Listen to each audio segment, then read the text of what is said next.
Fitzgerald Kennedy, do solemnly swear. I, John Fitzgerald Kennedy, do solemnly swear. That you will faithfully execute the office of President of the United States. That I will faithfully execute the office of President of the United States. And will, to the best of your ability. And will, to the best of my ability. Preserve, protect, and defend the Constitution of the United States. Preserve, protect, and defend the Constitution of the United States. So help you God. So help me God.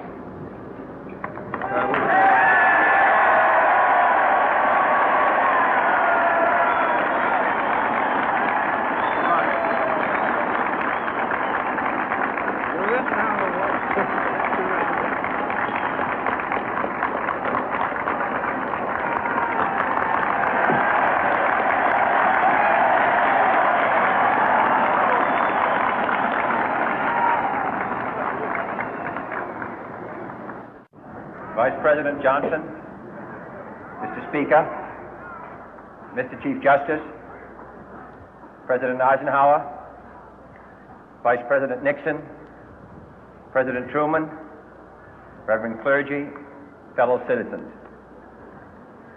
We observe today not a victory of party, but a celebration of freedom, symbolizing an end as well as a beginning, signifying renewal as well as change. For I have sworn before you and Almighty God the same solemn oath our forebears prescribed nearly a century and 3/4 ago. The world is very different now, for man holds in his mortal hands the power to abolish all forms of human poverty and all forms of human life.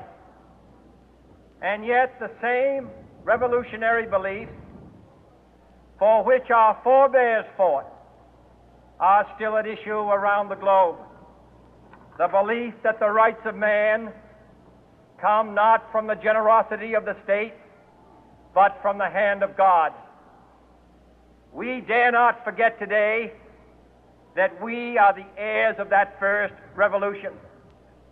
Let the word go forth from this time and place to friend and foe alike that the torch has been passed to a new generation of Americans born in this century, tempered by war, disciplined by a hard and bitter peace, proud of our ancient heritage, and unwilling to witness or permit the slow undoing of those human rights to which this nation has always been committed and to which we are committed today at home and around the world.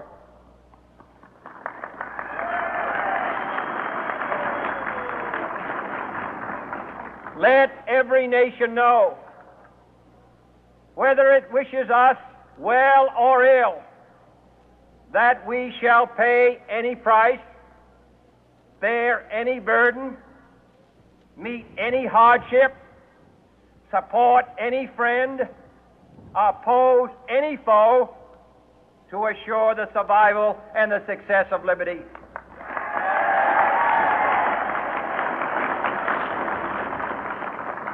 This much we pledge and more. To those old allies whose cultural and spiritual origins we share, we pledge the loyalty of faithful friends. United, there is little we cannot do in a host of cooperative ventures. Divided, there is little we can do, for we dare not meet a powerful challenge at odds and split asunder. To those new states whom we welcome to the ranks of the free, we pledge our word that one form of colonial control shall not have passed away merely to be replaced by a far more iron tyranny. We shall not always expect to find them supporting our view, but we shall always hope to find them strongly supporting their own freedom, and to remember that in the past, those who foolishly sought power by riding the back of the tiger ended up inside.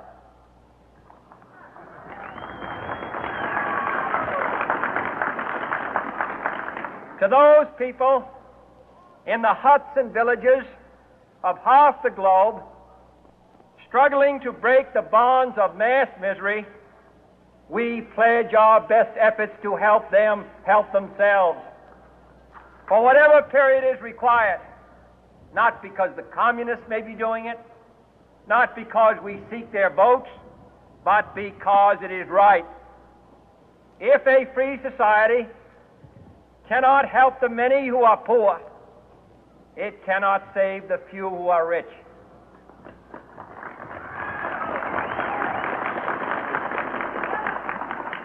To our sister republics south of our border, we offer a special pledge to convert our good words into good deeds, in a new alliance for progress, to assist free men and free governments in casting off the chains of poverty.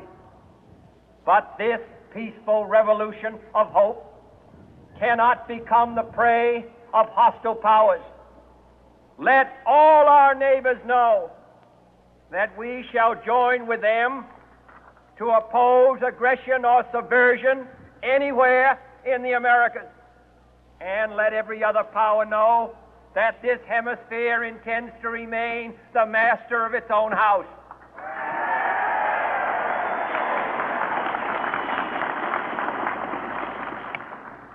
To that world assembly of sovereign states, the United Nations, our last best hope, in an age where the instruments of war have far outpaced the instruments of peace, we renew our pledge of support to prevent it from becoming merely a forum for invective, to strengthen its shield of the new and the weak, and to enlarge the area in which its writ may run.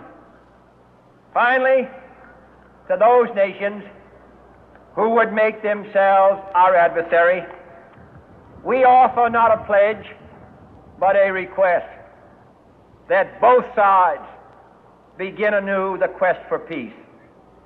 Before the dark powers of destruction, unleashed by science, engulf all humanity in planned or accidental self-destruction, we dare not tempt them with weakness, for only when our arms are sufficient beyond doubt can we be certain beyond doubt that they will never be employed. But neither can two great and powerful groups of nations take comfort from our present course, both sides overburdened by the cost of modern weapons, both rightly alarmed by the steady spread of the deadly atom, yet both racing to alter that uncertain balance of terror that stays the hand of mankind's final war. So let us begin anew, remembering on both sides that civility is not a sign of weakness, and sincerity is always subject to proof. Let us never negotiate out of fear, but let us never fear to negotiate.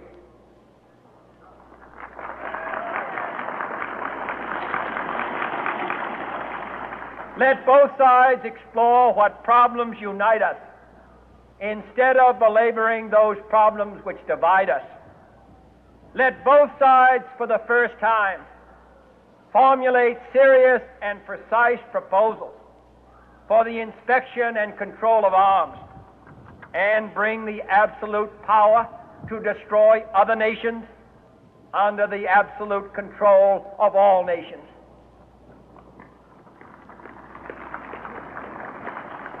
Let both sides seek to invoke the wonders of science instead of its terrors. Together, let us explore the stars, conquer the deserts, eradicate disease, tap the ocean depths, and encourage the arts and commerce. Let both sides unite to heed in all corners of the earth the command of Isaiah to undo the heavy burden and let the oppressed go free. And if a beachhead of cooperation may push back the jungle of suspicion, let both sides join in creating a new endeavor, not a new balance of power, but a new world of law, where the strong are just and the weak secure and the peace preserved. All this will not be finished in the first 100 days, nor will it be finished in the first 1,000 days, nor in the life of this administration, nor even perhaps in our lifetime on this planet. But let us begin.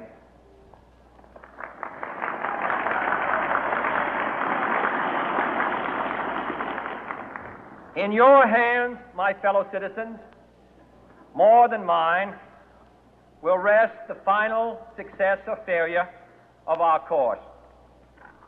Since this country was founded, each generation of Americans has been summoned to give testimony to its national loyalty. The graves of young Americans who answered the call to service surround the globe. Now the trumpet summons us again, not as a call to bear arms, though arms we need, not as a call to battle, though in battle we are, but a call to bear the burden of a long twilight struggle, year in and year out, rejoicing in hope, patient in tribulation, a struggle against the common enemies of man, tyranny, poverty, disease, and war itself. Can we forge against these enemies a grand and global alliance, north and south, east and west, that can assure a more fruitful life for all mankind? Will you join in that historic effort?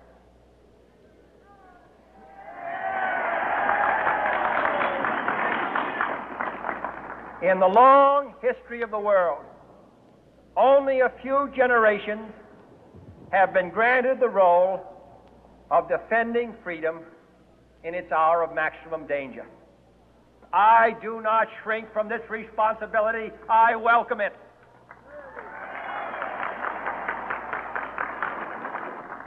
I do not believe that any of us would exchange places with any other people or any other generation. The energy, the faith, the devotion which we bring to this endeavor will light our country and all who serve it. And the glow from that fire can truly light the world. And so, my fellow Americans, ask not what your country can do for you, ask what you can do for your country.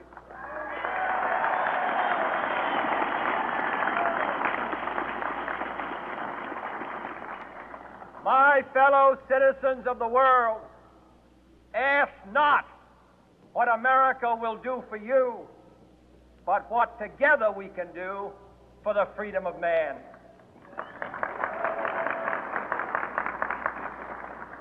Finally, whether you are citizens of America or citizens of the world, ask of us here the same high standards of strength and sacrifice which we ask of you. With a good conscience, our only sure reward, with history the final judge of our deeds, let us go forth to lead the land we love, asking His blessing and His help, but knowing that here on earth God's work must truly be our own.